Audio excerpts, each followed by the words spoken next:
Breaking news, guys. We just witnessed one of the most explosive moments in congressional history. And it wasn't from a senator, it wasn't from a president or even a prosecutor. In fact, it actually came from RFK Jr., who just stunned the entire House Appropriations Committee by doing what nobody else in Washington had the balls to say out loud, guys.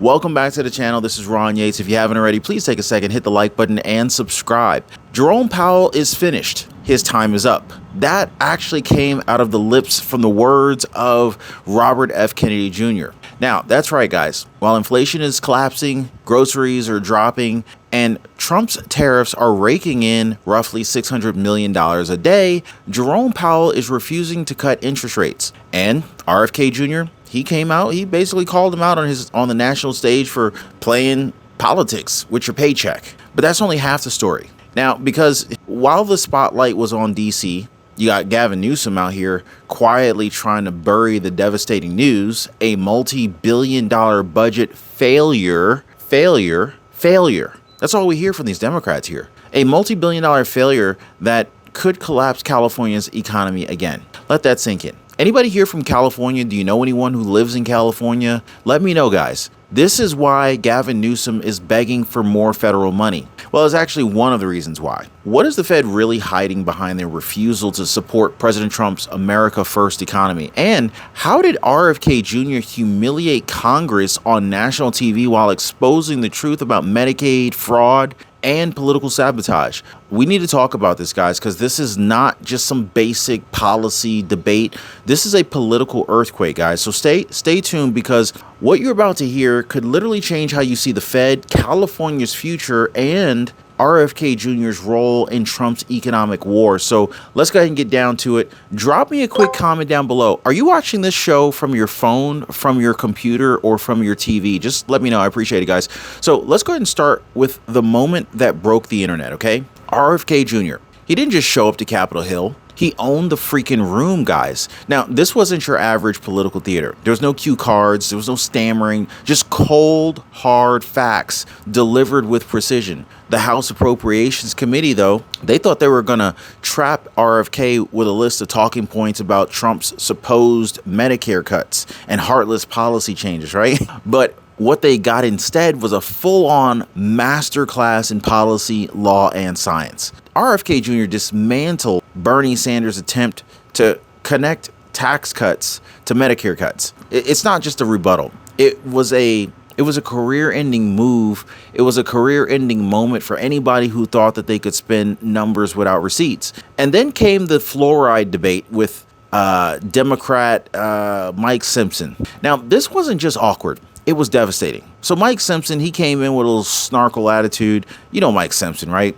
Thinking that he was just going to go ahead and score some cheap points on fluoride policy. Yeah, about that. Well, about 90 seconds in, he was retreating. RFK Jr., he cited peer-reviewed studies, national toxicology programs, and emerging links between fluoride and lower IQs in children. The room went dead silent. That's why this moment matters, guys, because whether you love him or not, RFK Jr. stunned Congress by doing something that almost nobody in DC ever really does anymore. He told the truth, he backed it up, and then he left them speechless. Now, drop a quick comment down below. Do you believe that RFK Jr. has a point that fluoride, especially in drinking water, lowers the IQs of children? Let me know, guys. This wasn't even the most dangerous moment. That actually came when he came out and he called out the one man almost nobody dares to criticize, Jerome Powell. You see, guys, Medicare is kind of like a government-sponsored escape room, okay? Except nobody gives you a roadmap. There's no map there, but the clock is ticking. And that's why I send people over to Chapter. They've helped thousands of folks get out of this Medicare maze without getting upsold or misled. Ladies and gentlemen, Chapter's team actually compares every single plan. They're checking to see if your doctor's included, and they will help you access any benefits that you may not have even known that you qualified for. So I want you to know that the average senior is saving around $1,100 a year with Chapter. That's pretty freaking awesome. $1,100 a year, that's no chump change. They actually started Chapter after their own parents got ripped off. So I can see the passion behind Chapter, and it makes sense. The folks over there, they're so nice, they're so courteous, and they're just so helpful.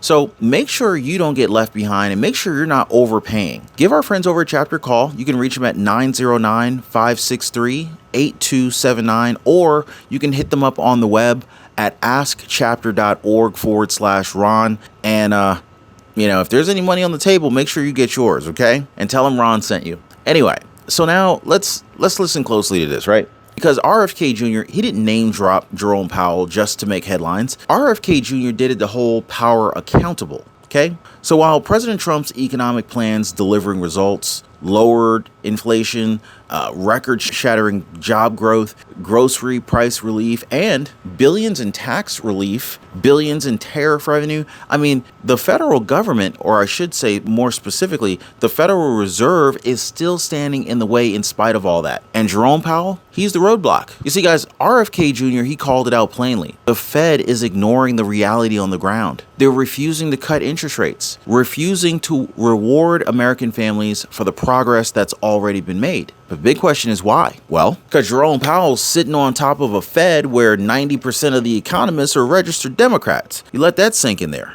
Now, once you hear that, it starts to make sense, right? And instead of following the data, they're following the politics, guys. So Jerome Powell isn't just failing to act, he's actively sabotaging America's comeback. That's the charge. And RFK Jr., he didn't flinch when he said it. Jerome Powell is finished. Not in a few years, now, he said. So let's be clear. The Fed's refusal to act is costing Americans billions of dollars in interest every single day. You got families who could be buying homes. You got small businesses who could be growing. You have workers that could be thriving, all of them held back because one guy refuses to admit Trump's economy is working. And in just a few minutes, guys, I'm going to share with you guys the receipts, the numbers that actually prove beyond a shadow of a doubt that Jerome Powell has no excuse. Trump's economy is booming, and every expert who said otherwise is now backpedaling hard. So stick around, guys, because we just getting warmed up here. Now, if you haven't already, please take a second, hit the like button for the video, and definitely subscribe to the channel if you're just now joining the live here.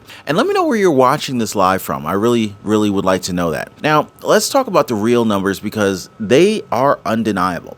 In the past few months alone, President Trump's economic policies have done what the so-called experts were saying was impossible, right? Inflation crushed it. It's now at the lowest level since February 2021. Now, this is clearly a direct result of slashing unnecessary spending and bringing energy costs down, and yes, putting America first. Of course, that's only the beginning. Now, for 3 straight months, February, March, and April, Trump's job creation has shattered expectations by over 50%. This isn't vague. This isn't theory. This is hard data. Real people getting real work. Now, here's the kicker. Grocery prices, guys, they just saw their biggest drop in over 5 years. For American families living paycheck to paycheck, that's not a statistic, it's a lifeline. Are you guys seeing gas prices dropping in your area? If you are, let me know how much gas prices are in your area. Meanwhile, President Trump's strategic tariffs, called reckless by critics, they're now pulling in over $600 million every single day. That's more than $4 billion a week in real revenue that's not coming from taxing American workers, but from foreign competitors who've been undercutting our economy for decades. So let's not forget, guys, in only 4 months, Trump has drawn $5 trillion in domestic manufacturing investments. $5 trillion. That's expected to create what? Like maybe 500,000 paying jobs right here in the United States? That's a good deal of money. Wouldn't you agree? So how do you sleep on that, right? Like, even mainstream media could not ignore this. CNN, they acknowledged the numbers. Bloomberg News retracted their recession forecast, admitting that Trump's plan is unstoppable. So here's the question. If all of that is true, if inflation is falling, jobs are booming, prices are dropping, and investment is surging, why is Jerome Powell still keeping interest rates sky high? The answer is it's not economics, it's politics. So buckle up, guys, because I'm about to unpack something that's probably going to make your blood boil. Now, we've uncovered that, over 90% of economists at the Federal Reserve are registered Democrats. The very institution tasked with steering America's economy objectively is overwhelmingly staffed by people who politically oppose the current president and his economic doctrine. So while Trump delivers results and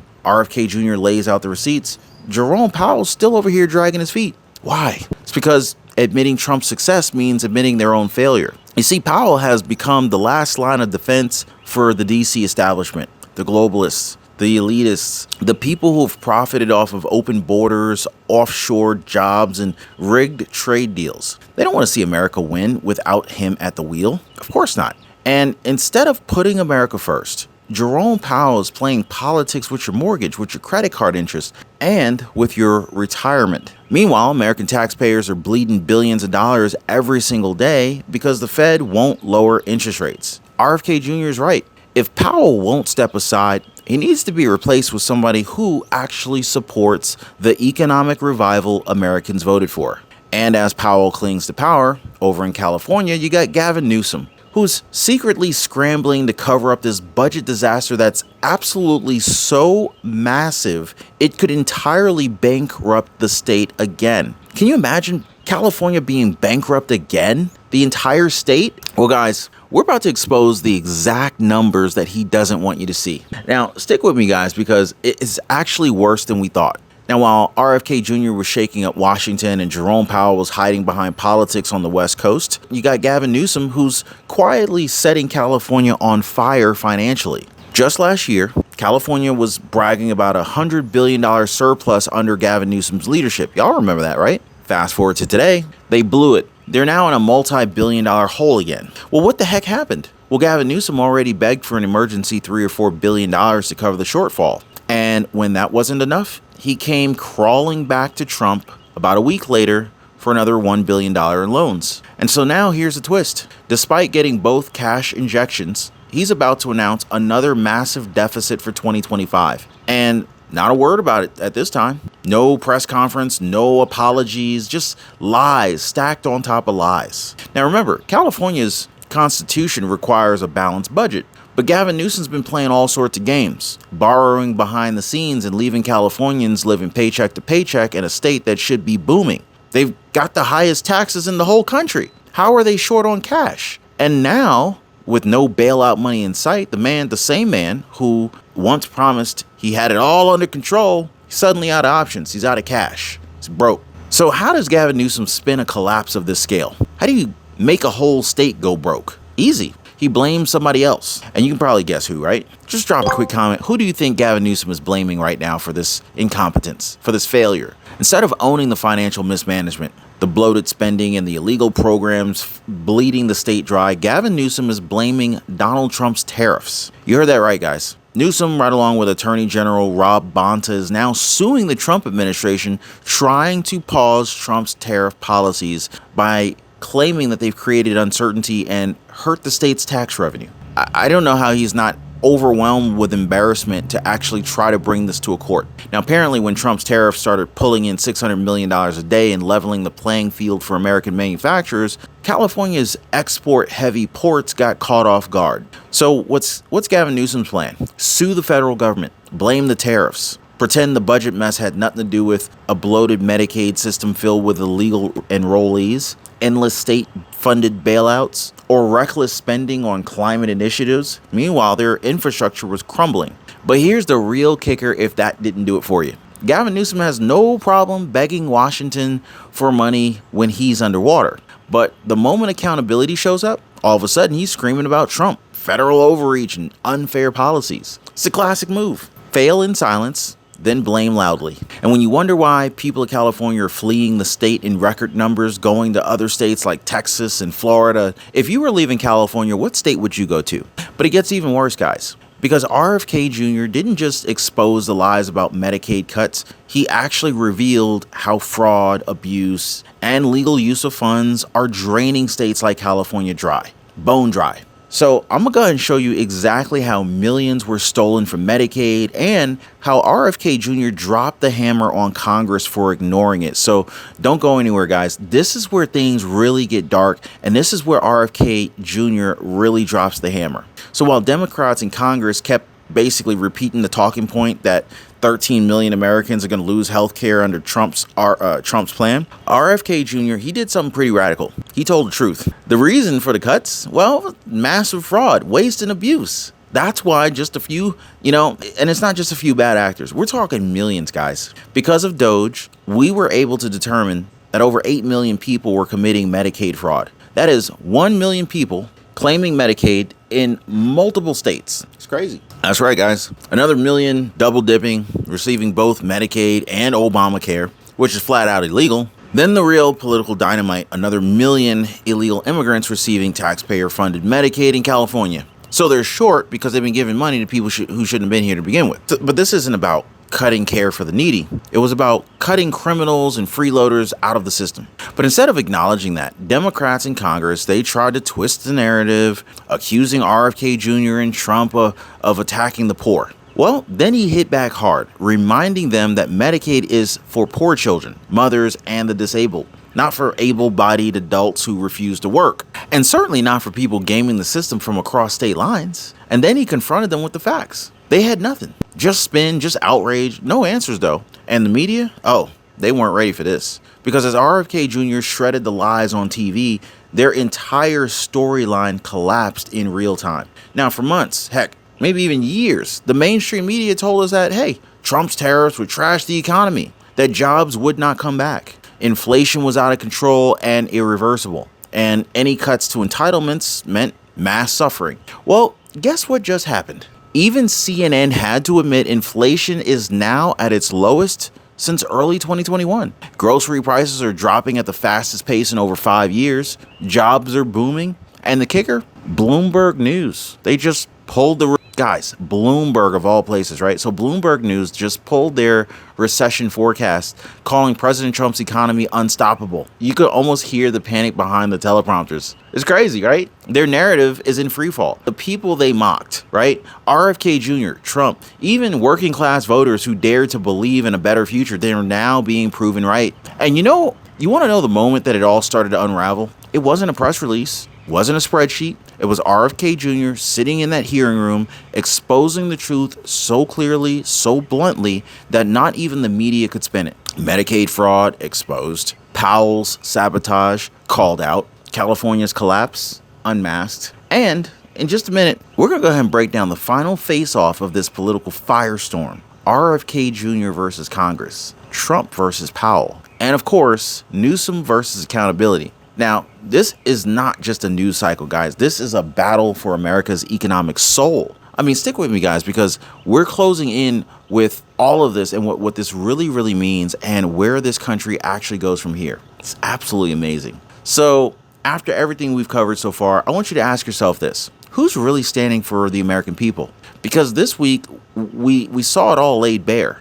The shutdown, the showdown lines have been drawn, and they're clearer than ever. You got RFK Jr. versus Congress. In that hearing room, RFK Jr. wasn't just defending policy. He was defending truth. He didn't dodge. He didn't deflect. He dismantled lie after lie. He exposed fraud, and he forced elected officials to confront the ugly truth about waste, corruption, and Medicaid abuse. He came prepared. They came with talking points, and by the end, RFK Jr. left them speechless and scrambling. Then, of course, you got Trump versus Jerome Powell. So while President Trump delivers real-world results, lower prices, rising jobs, booming domestic investment, Jerome Powell, he continues to choke the economy with these artificially high interest rates. Why? Because admitting Trump was right means surrendering their grip on power. Jerome Powell's not neutral, he's political. And now RFK Jr. has said the quiet part out loud. Jerome Powell is finished. So either he works for the people or he gets replaced. Then, of course, you got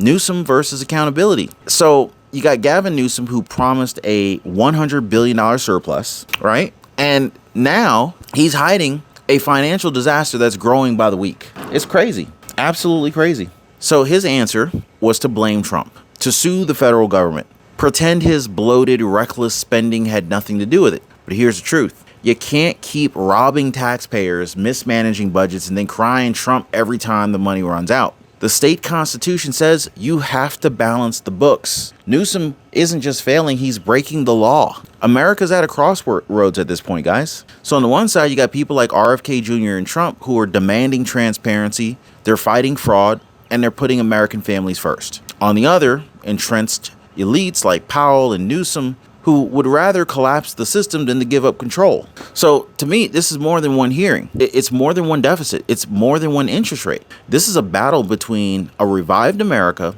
and a system that's trying to stop it. So now the question is, which side are you on? You know, if you believe it's time to fire the people sabotaging our future, if you believe the truth still matters, and if you believe America deserves leaders who fight for working people instead of covering up their failures, go ahead and go down to the bottom below, give this video a like, drop a quick comment that you support RFK Jr. 47, and subscribe to the channel. And make sure to share this video with someone who needs to wake up, because the more people who see what just happened in Congress, the harder it becomes for those people over there to hide it. If you haven't already, if you're over 65, if your parents are over 65, grandparents, look out for your parents, guys. If we don't look out for our parents, who will? Make sure they're not overpaying. Hit the link down below. Make sure you or your parents or grandparents are not overpaying. Give Chapter a call, or even hit them up on the web. It takes 2 seconds. Can you imagine if you ended up saving your parents a couple $100 by, reaching out to Chapter? Can you imagine what would happen? Like how they would feel? Wow. Thank you. I'd be pretty happy, right? Anyway, I'm not making any promises, but just reach out to Chapter. Takes a couple seconds. They're some of the nicest people I've ever met, and see what they can do for you for Medicare. Make sure that you're on the best plan. Make sure you're getting all the benefits, your doctor, and all the benefits that you deserve. Hit the like button, subscribe. We'll see you next time.